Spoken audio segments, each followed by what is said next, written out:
I am genuinely in shock by how much money I save by living a zero-waste lifestyle. I recently saw some numbers and was truly flabbergasted by how much the average American spends. Hello, everyone. Welcome back to the Going Zero Waste YouTube channel. I'm Katherine Kellogg. I do videos on sustainable living as well as critical commentary on consumer culture. So if that is something that you're interested in, please hit that big red subscribe button and ding the little bell so you'll be notified when new videos are coming out. This is the second video in our two-part series of how I have saved $50,000 by living a zero-waste lifestyle, which honestly is incredibly shocking, and I cannot wrap my brain around it. Now, of course, these are American averages based on the powers that be, but does not strictly apply to everyone for everything. And if there are any areas in this video that you also save a lot on, make sure to let me know down in the comment section below. In this video, we will be covering 5 major categories in which I save, and the last one is the most surprising. First, I just want to talk about simple zero waste swaps. Surprisingly, this does add up to about $2,500 to $3,000 worth of savings a year. A lot of the zero waste swaps I made 10 years ago are things that I still use to this day. The whole idea is taking a disposable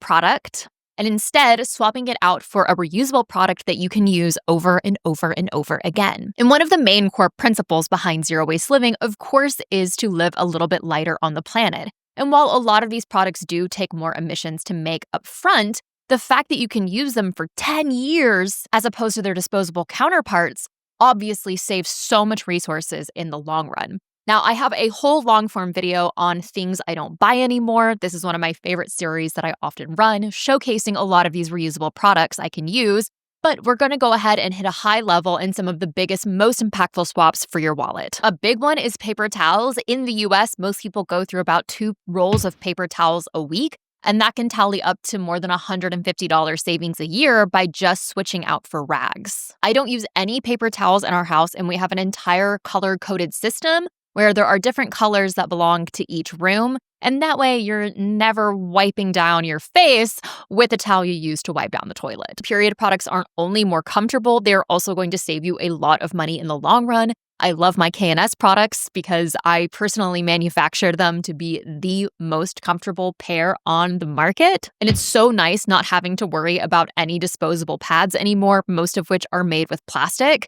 And once you make the initial investment, this swap will save you about $200 a year. I also love my safety razor. This one $50 to $100 investment will set you up for basically the rest of your life. And it is wild how much disposable razors cost now. I don't buy any dryer sheets, but if you feel like you really need them, you can also buy those wool dryer balls. And then a really big one is our bidet attachment on the toilet. This saves so much money when it comes to toilet paper usage. We still use toilet paper, but we just use a lot less of it. And then K-cups. K-cups cost so much money, and it always boggles my mind. So instead of using a Keurig machine, we use our French press, or I recently just thrifted a drip coffee maker. So that way I could make a giant batch of coffee and have iced coffee on tap from our own fridge, which I talked more about in the first video. So all in all, by switching to more reusable products, you're going to be able to save $2,000 to $3,000 a year because you're no longer paying for trash. And you can find clever ways to reduce that cost even more. You don't need a bunch of brand new eco-friendly products to start living a zero-waste lifestyle.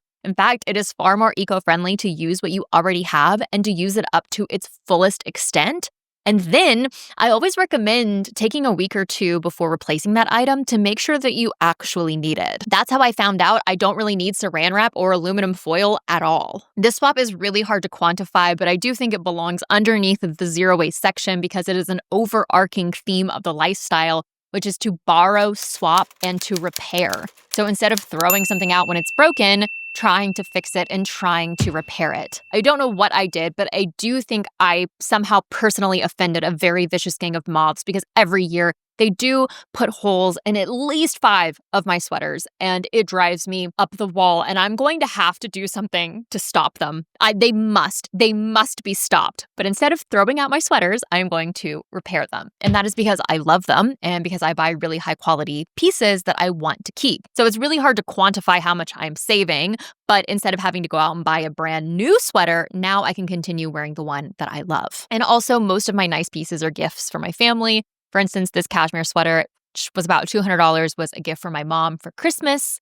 And every time I wear it, I get to think of her, which is really sweet. I'm also a huge believer in borrowing and swapping. And one of the great things about having a close-knit community and a bunch of friends is that I can call them up and I can borrow things I need.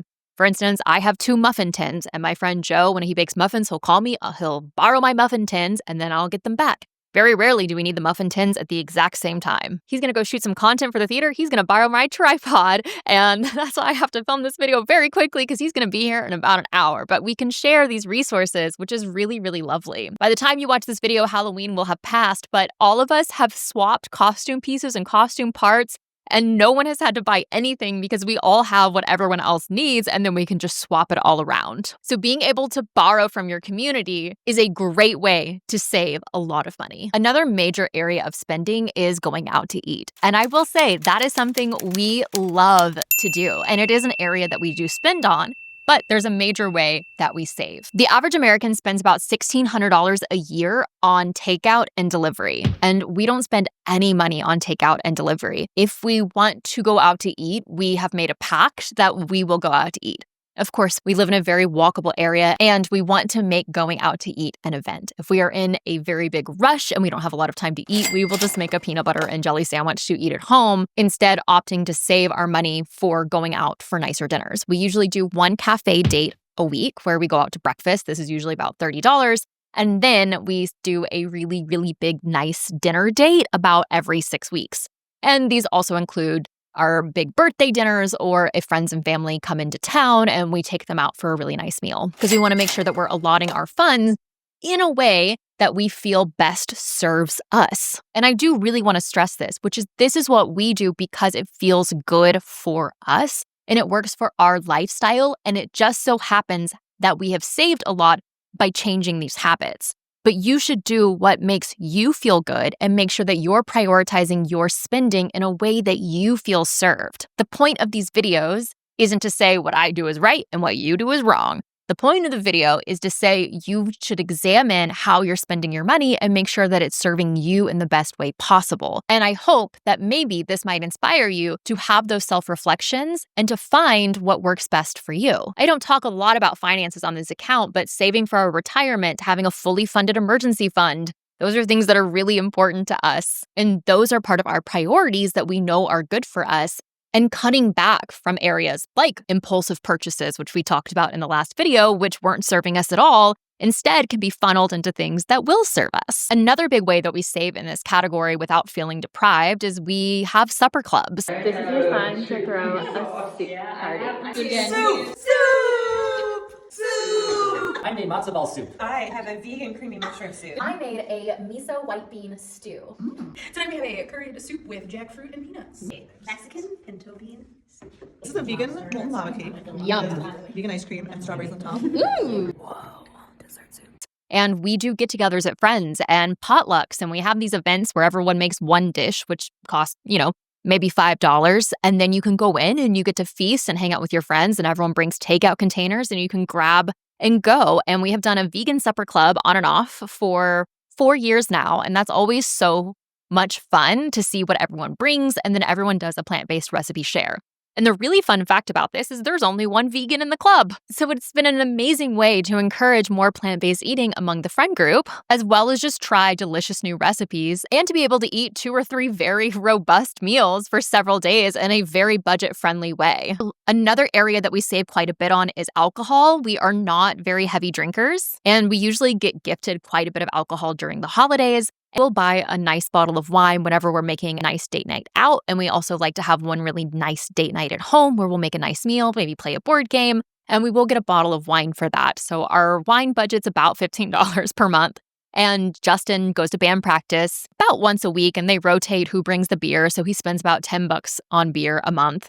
And then after rehearsals, sometimes we'll go out to the bar and we'll grab a drink. But all in all, our alcohol budget and our alcohol consumption is quite low. It also helps that I'm a massive lightweight. I have 1 drink sometimes and woo, that's it. 1 drink, I'm not driving. It's great to be a cheap date. We also don't do any drive-through and we don't do any fast food. The fastest food is a peanut butter and jelly sandwich, which is usually our go-to if we need to eat something really, really quickly. because instead we would rather save our budget to have a really nice dinner out somewhere. I love to get dressed up. I love to go on a cute little dinner date, and that is definitely how I prefer to spend my money. The next category is entertainment, and this is also kind of a hard category to quantify because the topic is so incredibly broad. But according to my budget app that I use, I've spent $1,000 in the past calendar year on entertainment. And according to Forces That Be, the average entertaining yearly budget is around $6,000 or more if you're including travel. And I feel really lucky that our entertainment bucket is so low because I feel like we do a lot. And I think that's because of our hobby choice and because of what we enjoy. So I love musical theater. You will hear me talk about musicals a lot. I love to go to musicals. I love to see musicals. I love to be in musicals. I used to do professional theater, but now I do theater just for fun. And it's amazing to get to do it with basically all of my friends. And we get to go to the space and we get to sing and we get to dance and we get to move our bodies, grow our brains, hang out with our friends. And I don't have to pay a dime. The only thing I have to buy are my own personal undergarments and shoes. And I did mention that I bought a pair of shoes recently, which was in the clothing section from the last video. But I feel so blessed that I get to hang out with my friends 4 times a week, doing something that I love, putting on a show for the community. And that saves me so much money. And I often volunteer on costumes. Justin and I are both tip certified, so we can bartend, we usher. Justin runs sound and audio engineers at a lot of the local theaters. And sometimes we do this and we even get paid, which is really crazy. I actually make money on my hobby sometimes. Not very much. But because we're also volunteering, we are bartering entertainment for our time. And something that's super important to me is giving back to the community. And it's amazing that we also get to then see shows and be a part of shows and hang out with our friends to the point that it doesn't even feel like work. So our entertainment budget is so low because we spend so much of our time volunteering and giving back too. Now, the travel category is a little bit tricky. I would love for us to be able to travel more, but it's really, really difficult with our schedules. Justin, being an audio engineer, has a very, very erratic schedule, and he works a lot of nights and a lot of weekends. It can also be difficult arranging dog sitting for Nala, so we don't get to go on a ton of, really big trips.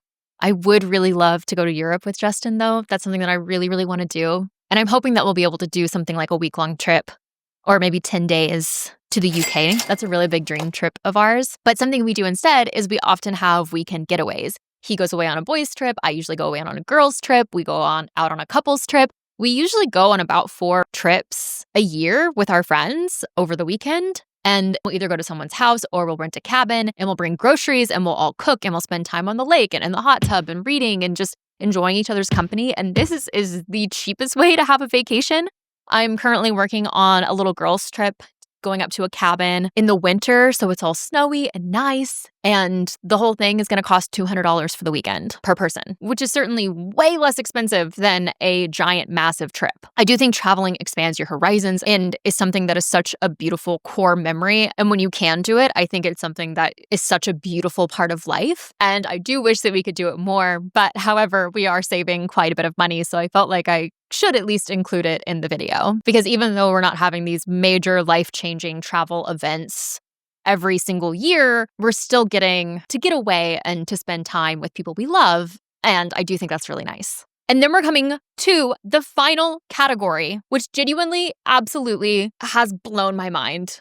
I can't believe it. And I accidentally recorded this section from the first video because I got my timeline swapped up. So please pardon the outfit change. And the final swap for this video is that I don't have a car. I was really, really shocked to see that the average American spends over $12,000 a year on their car. I sold my car when we moved to Maine. We live in a very walkable area, and I have actually never Ubered other than being on vacation. I can walk, ride my bike, take the bus, and I do often carpool with friends, and I am very, very grateful to live in a densely populated area where several of my friends live within less than a mile of me. And so it is so easy for us to carpool to rehearsals together, and it's a really lovely bonding experience as well. And if I did get a car, I would still probably be driving it once a week. So I would not be driving it very often. And I would also use that as an opportunity to pick up my friends to carpool to go to rehearsal. So that way we could share the burden more equitably, which would still be keeping cars in general off the road. But as long as I can continue to walk, bike, and ride the bus, that is certainly what I'm going to opt to do. Now, one area of living that is a little bit more expensive for us is our housing costs. Because we do live in a downtown area, our housing cost is slightly higher. But obviously, I do think it is offset and then some by all of the other choices that we have made. So our grand total comes out to $48,580, which is just shy of $50,000. Let me know if there are any major areas in these videos that shocked you. And I really hope that you found some inspiration and different ways that you can start using your money in ways that truly bring you joy, hopefully inspired you to connect with community, volunteering, and giving back. I really hope you enjoyed this video. If you did, please give it a thumbs up and press that big red subscribe button to be notified when new videos are coming out. And I will see you next week with a new video.